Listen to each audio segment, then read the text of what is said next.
अस्सलामुअलैकुम dear viewers, welcome back to our YouTube channel NMA.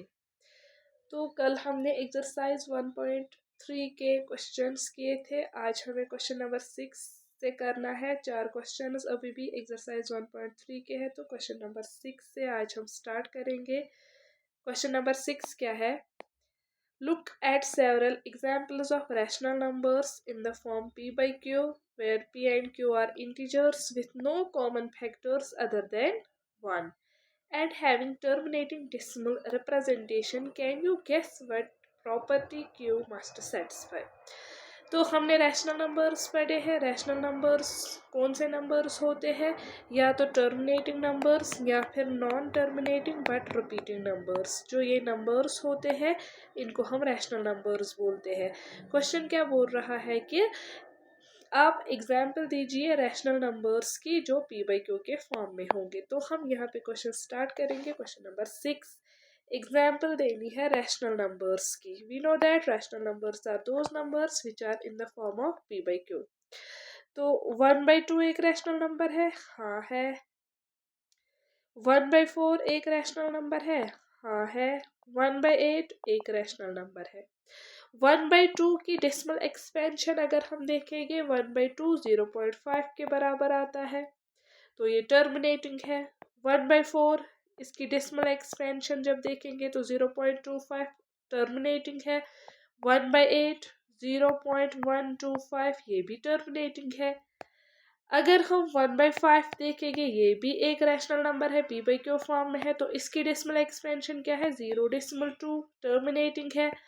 1/25 ये भी एक रैशनल नंबर है, p बाई क्यू फॉर्म में है, तो इसमें इसकी डेसिमल एक्सपेंशन क्या है? 0.04। तो ये भी एक टर्मिनेटिंग डेसिमल एक्सपेंशन है। क्वेश्चन हमसे बोल रहा है कि आप एग्जाम्पल दीजिए रैशनल नंबर्स की जिनकी टर्मिनेटिंग डेसिमल एक्सपेंशन होगी। तो वही हम लोग कर रहे हैं। 1/2 की डेसिमल एक्सपेंशन टर्मिनेटिंग है, 1/4 की टर्मिनेटिंग है, 1/8 की टर्मिनेटिंग है, 1/5 की टर्मिनेटिंग है, 1/25 की टर्मिनेटिंग है। सिमिलरली अगर हम लेंगे 1/10, ये भी एक रैशनल नंबर है, इसका वैल्यू 0.1 है, तो टर्मिनेटिंग डेसिमल एक्सपेंशन। अगर हम लेंगे 1/100, तो इसका जो वैल्यू होता है दैट इज 0.01, तो ये भी टर्मिनेटिंग डेसिमल एक्सपेंशन ही है। अब हमें बोलना है कि क्या आप गेस कर सकते हो कि जो क्यू है, जो डिनोमिनेटर है, वो क्या प्रॉपर्टी सेटिस्फाई कर रहा है?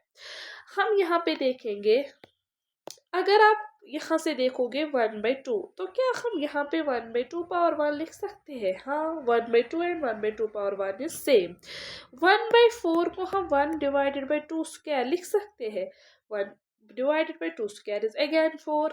1/8 को हम 1/2 पावर 3 लिख सकते हैं। हाँ, लिख सकते हैं बिल्कुल। यहाँ से 1/5 को हम 1/5 पावर 1 लिख सकते हैं। 1/25 को 1/5 पावर 2 लिख सकते हैं।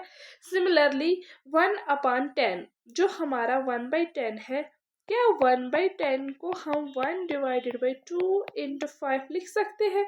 1/2 5 और 10 बिल्कुल लिख सकते हैं। क्या 1/100 को हम लिख सकते हैं?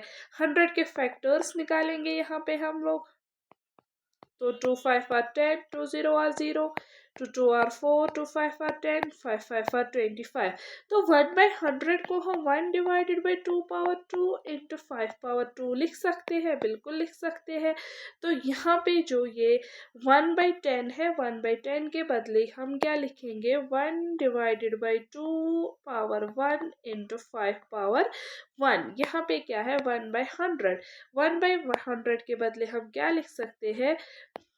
1/2 पावर 2 इंटू 5 पावर 2। अब हम यहाँ से चेक करेंगे कि जो क्यू है, जो डिनोमिनेटर है, वो क्या आ रहा है। जहाँ पे भी टर्मिनेटिंग डेसिमल एक्सपेंशन हमने ली, या तो डिनोमिनेटर 2 पावर 1, 2 पावर 2, 2 पावर 3, या तो 5 पावर 1, या तो 5 पावर 2, या तो 2 इंटू 5 या तो 2 पावर 2, 5 पावर 2। इसका मतलब जो हमारा डिनोमिनेटर है, जो हमारा क्यू है, या तो वो 2 रेज टू पावर m आना चाहिए, या तो हमारा q 5 raise to power m आना चाहिए। मतलब क्यू में या तो 2 या तो मल्टीपल्स ऑफ 2 आने चाहिए, 5 या और मल्टीपल्स ऑफ 5। और लेकिन जो क्यू है, कभी कभार जैसे यहाँ पे 2 into 5 भी आया, इसका मतलब कहीं पे denominator 2 power m 5 power m भी होगा, 5 पावर n भी होगा। तो क्वेश्चन हमसे पूछ रहा था कि जो क्यू है वो कौन सी प्रॉपर्टी सेटिस्फाई कर रहा है। तो हमने यहाँ से प्रूव किया कि either Q is either 2 power m और 5 पावर m और 2 power m into 5 power n। इसका मतलब जो टर्मिनेटिंग डेसिमल एक्सपेंशन है वो तभी पॉसिबल है जब डिनोमिनेटर में या तो 2 पावर m या 5 पावर m और 2 power m into 5 power n होगा। ये था क्वेश्चन नंबर 6। अब हम करेंगे क्वेश्चन नंबर 7।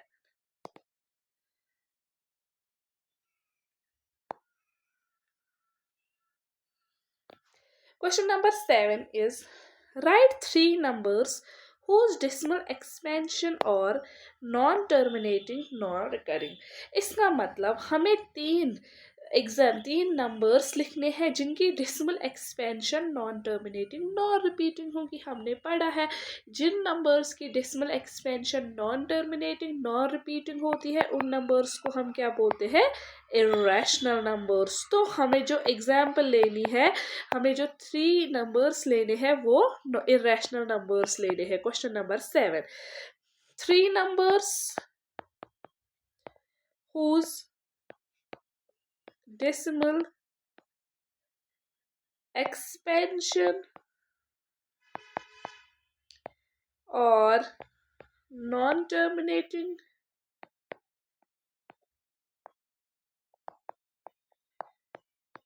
non-repeating और as। कोई भी 3 नंबर्स आप ले सकते हो। जैसे मैंने बोला था कि स्क्वायर रूट में जो भी नंबर्स होते हैं एक्सेप्ट परफेक्ट स्क्वायर्स वो इरेशनल नंबर्स होते हैं, तो आप स्क्वायर रूट 5 ले सकते हो, या आप 0.5 0 3 0 4 0 5 0 0 3 0 0 0 सो ऑन। ये एक नंबर आप, क्योंकि यहाँ पे डेसिमल के बाद रिपीट डिजिट्स नहीं होते हैं। या आप एग्जाम्पल ले सकते हो 0.0808000000080000 सो ऑन। ये जो सारे नंबर्स है ये कौन से नंबर्स है, irrational numbers whose decimal expansion is non terminating and non repeating. या आप सिंपली स्क्वायर रूट में कुछ एग्जाम्पल ले सकते हो, √7 √13, ये सारे इरेशनल नंबर्स है। तो तीन ही एग्जाम्पल्स लेनी है हमें, आप कोई भी 3 ले सकते हो। Question number 8। Question number 8 is find 3 different irrational numbers between rational numbers 5/7 and 9/11। हमें 5/7 and 9/11 के बीच 3 नंबर्स निकालने, 3 इरेशनल नंबर्स निकालने हैं, 3 इरेशनल नंबर्स निकालने हैं। इसका मतलब हम पहले 5/7 का वैल्यू निकालेंगे और 9/11 का वैल्यू निकालेंगे। 5/7 का वैल्यू निकालने के लिए हमें 5 को 7 से डिवाइड करना है। तो क्या करेंगे, हम 5 को 7 से डिवाइड करेंगे। 5 इज लेस देन 7, तो यहाँ पे पहले 0 आएगा, 5 फिर डेसिमल, तो ये 50 बनेगा। 7 7 और 49, 50 माइनस 49 1, डेसिमल है यहाँ पे तो 0 आएगा। 7 1 आर 7, 10 माइनस 7 इज 3, फिर डेसिमल है वहाँ तो यहाँ पे 0 आएगा। 7 4 आर 28, तो यहाँ से 2 आएगा, वहाँ पे डेसिमल है तो यहाँ पे 0 आएगा। फिर 7 2 आर 14, 20 माइनस 14, यहाँ पे हम लिखेंगे 20 माइनस 14 6, वहाँ पे डेसिमल है तो यहाँ पे 0 आएगा।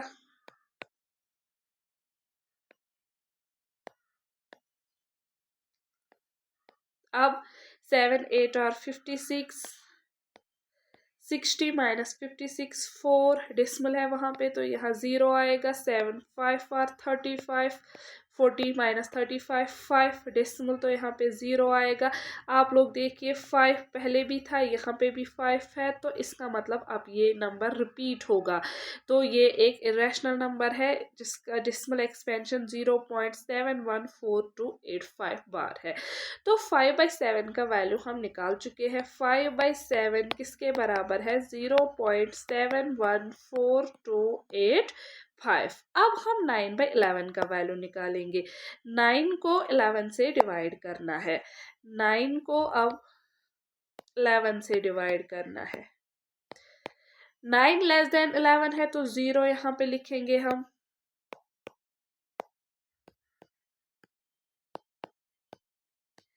अब डिसमल यहाँ, तो यहाँ पे 0 आएगा। सिंपल है, यहाँ पे 11 8 और 88, 90 माइनस 88 12। डेसिमल है वहां, तो यहाँ 0 आएगा। 11 10 और 100, 11 9 और 99, 11 10 और 110, 11 और 121 ज़्यादा होगा, तो 11 1 आर हम करेंगे यहाँ पे 11। 0 2 माइनस 1 इज 1। 10 वहाँ पे 0 है, तो यहाँ पॉइंट है, तो यहाँ पे 0 आएगा। 100 बनाए तो 11 9 आर 99, 100 माइनस 99 1 डिसमल है। इसका मतलब यहाँ पे जो आंसर आएगा दैट इज 0.819 बार। क्या आया? 9/11 का जो वैल्यू आया दैट्स इक्वल टू 0.819 बार। अब हम इन दो नंबर्स के बीच 3 इरेशनल नंबर्स निकालेंगे। कौन कौन सा नंबर है हमारे पास? एक तो है 0.714285 बार। दूसरा है जो हमारे पास सेकंड नंबर है दैट इज 0.81 बार। बहुत सिंपल है। अब यहाँ पे आप 3 इरेशनल नंबर्स निकाल सकते हो। 7 और 8 के दरमियान हमें इरेशनल नंबर्स निकालने हैं। 7 और 8 के दरमियान, इसका मतलब 0.0 सेम यही लिखेंगे। 3 इरेशनल नंबर्स आर, एक आएगा 0.7। यहाँ पे 1 है तो हम 2 3 4 5 6 so लिख सकते हैं। हाँ, दूसरा 0.7, 2 है तो हम 3 5 7 6। अरे ये तो इरेशनल नंबर्स है।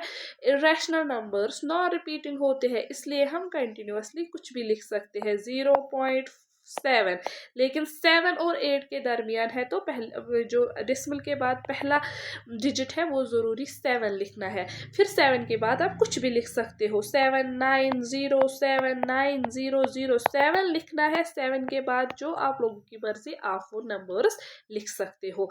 ये मैंने 3 इरेशनल नंबर्स लिखे between 0.714285, that is between 5/7 and 9/11. These are the 3 irrational numbers. अब क्वेश्चन नंबर 8 क्या है? अब और एक question number 9 sorry. Classify the following numbers as rational और इरेशनल। अब बस हमें बोलना है कि ये जो गिवन नंबर्स है ये रैशनल नंबर्स है या ये इरेशनल नंबर्स है। First is root 23। हम देखेंगे क्या 23 किसी नंबर को 2 बार मल्टीप्लाई करने से 23 आता है कि नहीं? नहीं। 23 जो स्क्वायर रूट ऑफ 23 है, पहले हम देखेंगे 23 जो है ये एक परफेक्ट स्क्वायर नहीं है। ये परफेक्ट स्क्वायर नहीं है, तो जो स्क्वायर रूट ऑफ 23 है वो एक इरेशनल नंबर होगा। इरेशनल नंबर होगा। Second one is square root of 225। पहले हम चेक करेंगे कि जो 225 है क्या ये किसी नंबर का परफेक्ट स्क्वायर है। आप लोग देख लीजिए 15 स्क्वायर 15 इंटू 15 नहीं करना है, मैंने एक ट्रिक अपलोड की है तो यहाँ पे मैं वो फिर से रिपीट करूँगी, चाहे तो आप वो भी देख सकते हो। हमें करना क्या है, 1 का स्क्वायर करना है, 1 स्क्वायर इज 1, फिर 5 का स्क्वायर करना है, 5 स्क्वायर इज 25, फिर इन तीनों की मल्टीप्लिकेशन, 1 5 और 5 5 2 और 10। अब 0 1 2 5 यहाँ पे लिखेंगे हम, 0 1 2 5। तो इन तीनों की मल्टीप्लिकेशन 1 5 और 5 5 2 और 10, एक को छोड़ के यहाँ पे 10 लिखना है। 5 2 1 प्लस 1 इज 2, 225। ये एक ट्रिक से हमने ये 15 का स्क्वायर किया।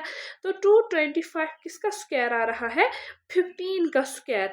सो हम 2 स्क्वायर रूट ऑफ 225 के बदले यहाँ पे लिख सकते हैं square root of 15 का square root cancel, which is equal to 15. 15 is a rational number, so we can say that square root of 225 is a rational number. It is not an irrational number. हमें बोलना था कि ये rational है कि irrational है, तो ये एक rational number है।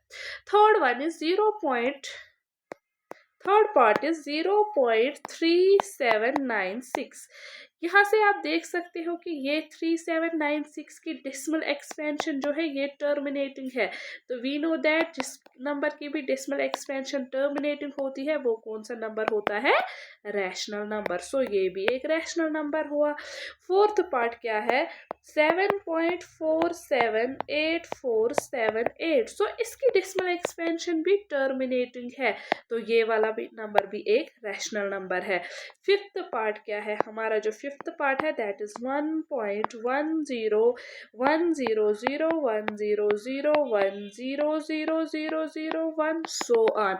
यहाँ से आप देख सकते हो कि जो डेसिमल के बाद एक्सपेंशन है वो नॉन टर्मिनेटिंग है, साथ साथ में ही है वो नॉन रिपीटिंग भी है। यहाँ पे एक जीरो है, यहाँ पे फिर 2 जीरोस है, 3 है, 4 है, यहाँ पे 5 हो गए। तो ये नॉन टर्मिनेटिंग और नॉन रिपीटिंग है। वो नंबर जो नॉन टर्मिनेटिंग नॉन रिपीटिंग होते हैं उनको हम क्या बोलते हैं, इर्रेशनल नंबर। सो जो फिफ्थ पार्ट है it's an irrational number as the decimal expansion of this number is non-terminating non-repeating, therefore it's an irrational number। तो ये हमारी एक्सरसाइज 1.3 कंप्लीट हो गई। इंशाल्लाह अब हम एक्सरसाइज 1.4 करेंगे नेक्स्ट वीडियो में। तब तक के लिए अल्लाह हाफिज।